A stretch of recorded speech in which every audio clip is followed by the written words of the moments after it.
Now coming to another problem, we have another problem on the similar concepts on the first law, second law, and third law of motion, and the circular motions as well. So we have consider an inextensible string which is not stretched. I mean to say that, okay, of length L. Length is L. Keep that in mind. Length is L, and the mass of the string is M. Length is L, mass is M. It is fastened on a circular roller like this in a loop shape, okay?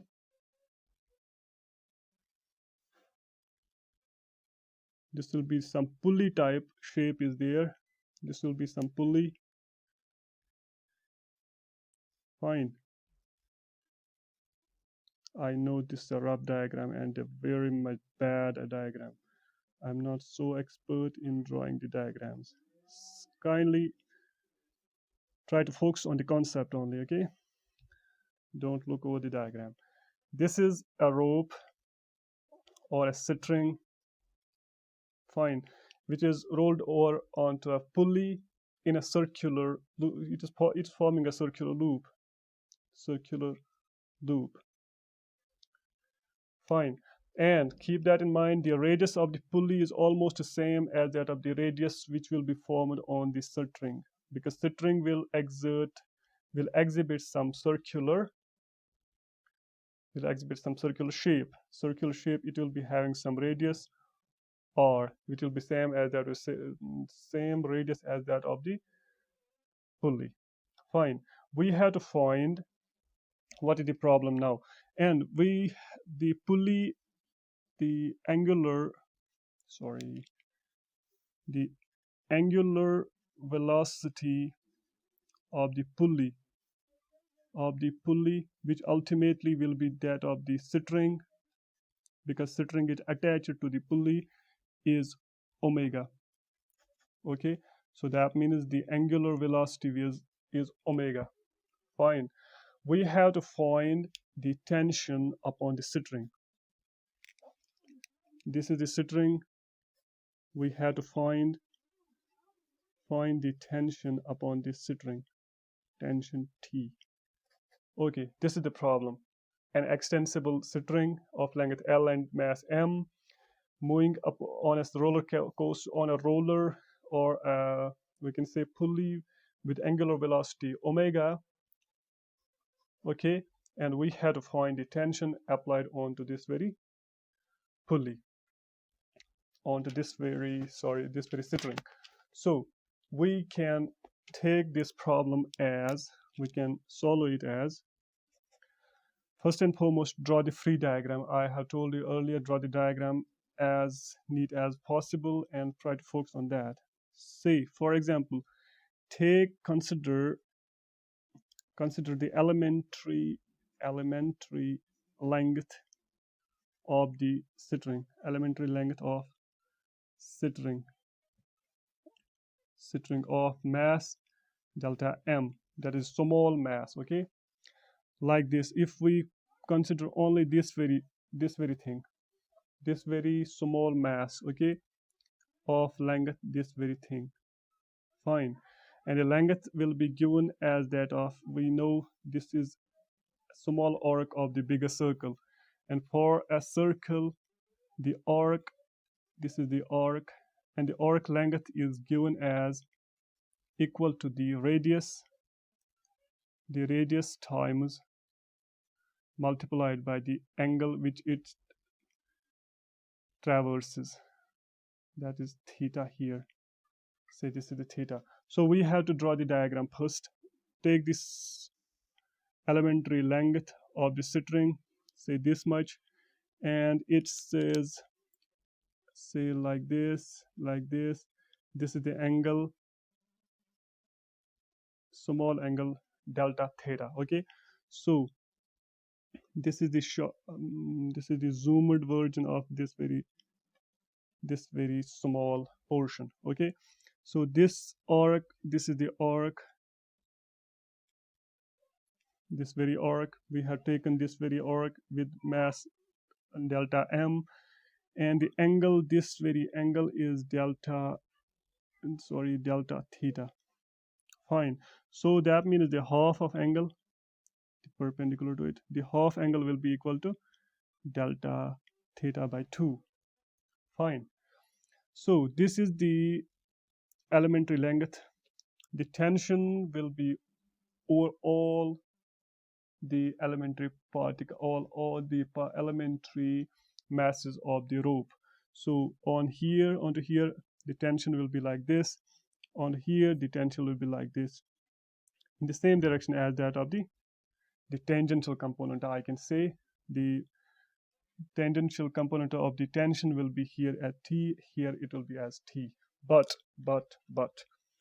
we have to keep in mind that draw here the parallel line to this very thing.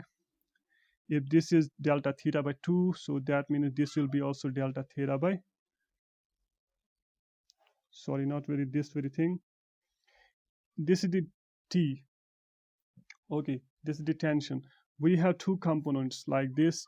This will be the component along the theta. This will be the theta because this is the perpendicular to this. This will be the T cosine of component, cosine of theta, and along this will be the T cosine of theta. And theta here is delta theta by 2. It is delta theta by 2, the half angle, okay? Because this very is perpendicular to this. I had told you earlier that the angle between the lines is equal to the angle between the perpendiculars of the respective lines, okay? So that means if this is the perpendicular to this and this is the perpendicular to this very line, that means angle between these two and angle between these two will be same. So this angle will be delta theta by 2, same as that of the this very thing. So this will be the cosine of component of the tension, and along downwards it will be T sine of theta, and that is delta theta by 2. Similarly here it will be T sine of theta by 2. Fine. So this will be the diagram of this very problem. So I will draw it again for the convenience. This is the string. This is the half angle, like delta theta by 2. This will be T. This will be T.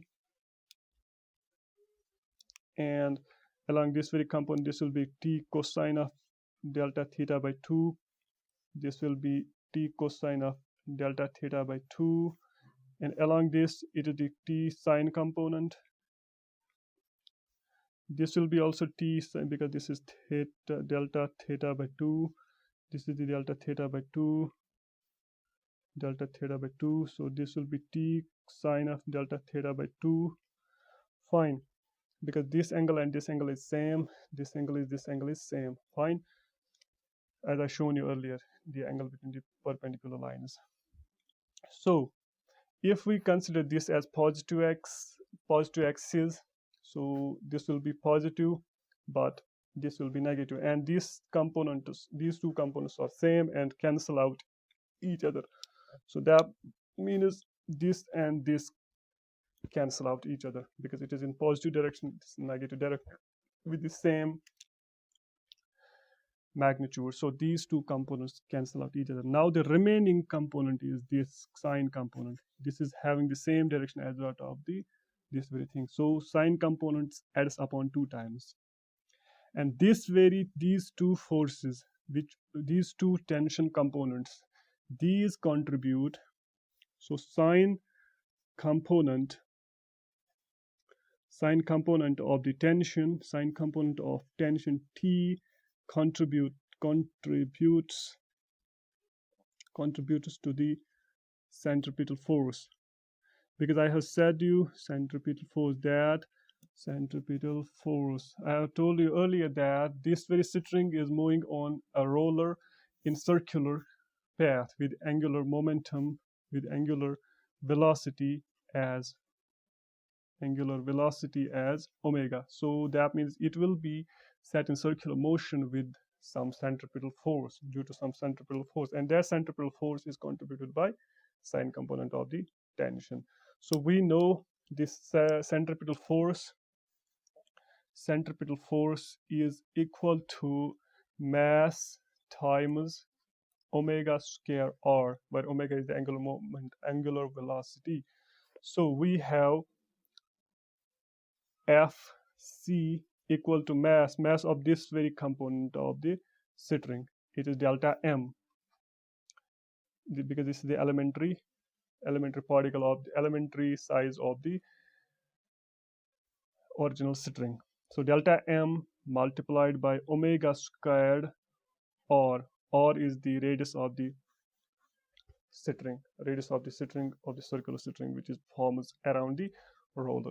So we have Fc is t sine of component 2 times, because these two contribute in the same direction. So we have Fc equal to 2t of sine of delta theta by 2 equal to delta m omega square r, because t sine of theta component, these contribute 2 times. So that's why this component also contributes to the same centripetal force. This component also contributes this, so 2 times